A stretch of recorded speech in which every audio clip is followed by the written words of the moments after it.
hanya puasanya itu hanya sekedar nahan perutnya, tapi mulutnya tidak berpuasa. Mulutnya tetap dia menggunci, dia tetap membicarakan keburukan orang lain, ya, tetap mulutnya tidak bisa menjaga mulutnya daripada berbicara yang kotor. Akhirnya puasanya tersebut hanya menahan, lapar saja tidak mendapatkan pahala di sisi Allah Subhanahu wa Ta'ala. Dan Bapak ini mulia, demikian juga dia tarawih dengan semangatnya berangkat, sholat witirnya, tapi salah juga. Ketika malam dia menggunjing juga, membicarakan ngobrol ke sana kemari, memfitnah, menggunjing, menjelek-jelekan dan sebagainya, sehingga dia melailnya, sehingga puasanya tidak melainkan hanya sekedar menahan kantuk dan menahan lapar dan dahaga saja. Na'udzubillah min dzalik. Yang kedua, ulama katakan, kenapa orang tersebut tidak mendapat pahala puasanya, tidak mendapatkan pahala qiyamul lailnya? Yang kedua, dia ketika puasa tidak bisa menjaga makanan yang masuk pada tubuhnya. Artinya apa? Dia makan, dia puasa, tapi ketika dia berbuka dengan perkara yang haram. Na'udzubillah min dzalik. Sehingga doanya tidak dikabul Allah Subhanahu wa Ta'ala, puasanya tidak diterima oleh Allah Subhanahu wa Ta'ala.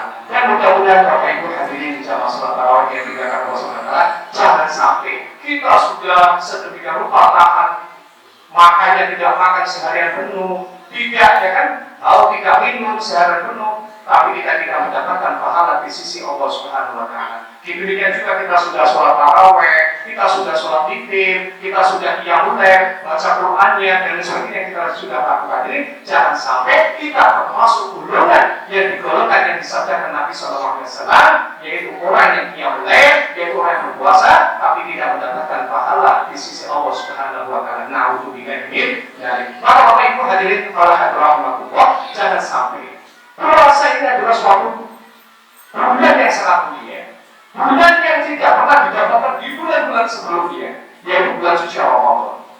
Yaitu puasa ini dalam hadirin dalam masalah kesempatan kita perlu bapak mumpung setan di belenggu, mumpung nafsu pun ditundukkan oleh Allah Subhanahu wa Ta'ala. Maka hadirin yang mulia, jangan sampai bulan suci Ramadan ini berjalan demikian kita tidak mendapatkan ampunan daripada Allah Subhanahu wa Ta'ala. Suatu ketika hadirin belakang Rasulullah, suatu ketika Nabi Sallallahu Alaihi Wasallam mau naik sebuah mimbar, Nabi Sallallahu Alaihi Wasallam di dalam masjidnya. Maka ketika Nabi Sallallahu Alaihi Wasallam naik tangga pertama, maka Nabi mengucapkan amin. Ketika naik tangga yang kedua, Nabi ketika juga mengucapkan amin. Ketika naik tangga yang ketiga, Nabi juga mengatakan amin. Maka hadirin ya, sahabat bertanya-tanya, tidak pernah Nabi melakukan suatu perbuatan seperti itu yang sebelumnya tidak pernah lakukan.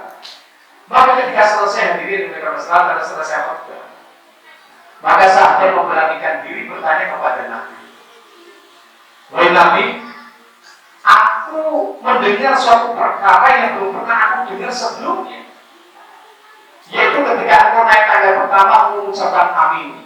Demikian juga tangga yang kedua mengucapkan amin, tangga yang kedua mengucapkan amin. Ada apa gerangan? Maka kata Nabi Sallallahu Alaihi Wasallam, wahai sahabatku, ketika aku mau naik tangga yang pertama, malaikat Jibril turun dan dia mengatakan, sungguh celaka orang yang mendapatkan bulan suci Ramadan, tapi dia tidak mendapatkan ampunan daripada Allah Subhanahu wa Ta'ala. Kata Nabi SAW, amin.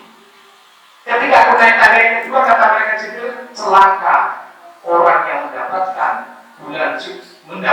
daripada kedua orang tuanya, tapi tidak bisa memasukkan dia ke dalam surganya Allah Ta'ala. Aku mengucapkan amin. Yang ketiganya, ketika aku naik tangga yang ketiga, maka kata mereka Jibril, dan sungguh celaka orang ketika disebut namaku, tapi dia tidak mau berselawat kepadaku. Maka Nabi SAW mengatakan amin. Hadirin bersaudara, siapa malaikat Jibril? Malaikat yang paling mulia di sisi Allah Subhanahu wa Ta'ala. Yang berdoa adalah malaikat yang paling dimuliakan Allah Subhanahu wa Ta'ala. Dan yang mengamininya adalah Nabi yang paling mulia, yaitu baginda Nabi SAW. Apa yang pertama Nabi bersaudara? Orang yang mendapatkan bulan suci Ramadan, tapi tidak mendapatkan ampunan daripada Allah Subhanahu wa taala. Bulan Ramadan hanya dijadikan rutinitas. Puasa ikut-ikutan puasa, buka ikut ngabuburit, dan lain sebagainya, kegiatan-kegiatan hanya mencuti saja, tapi tidak mau bagaimana supaya di bulan Ramadan ini menjadikan momentum dirinya untuk dapat ampunan daripada Allah Subhanahu wa taala. Pada hadirin jamaah sholat tarawih di mereka masyarakat, maka di bulan suci Ramadan ini, mungkin ini adalah bulan suci Ramadan kita yang terakhir, kita tidak akan ada yang tahu. Mungkin ini adalah sholat tarawih kita, tahun kita yang terakhir, kita juga tidak yang tahu. Dan mungkin inilah sholat tarawih kita, witir kita, baca Quran kita, atau kumpul kita di tahun ini yang terakhir. Mungkin tahun yang depan kita tidak mendapatkan kesempatan ini.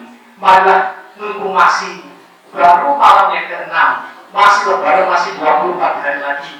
Sholat tarawih masih panjang, sholat witir masih panjang, baca Quran masih panjang. Maka kita gunakan kesempatan ini sebaik-baiknya sehingga bulan suci Ramadan lewat dan kita mendapatkan ampunan daripada Allah Subhanahu wa taala. Amin amin ya rabbal alamin.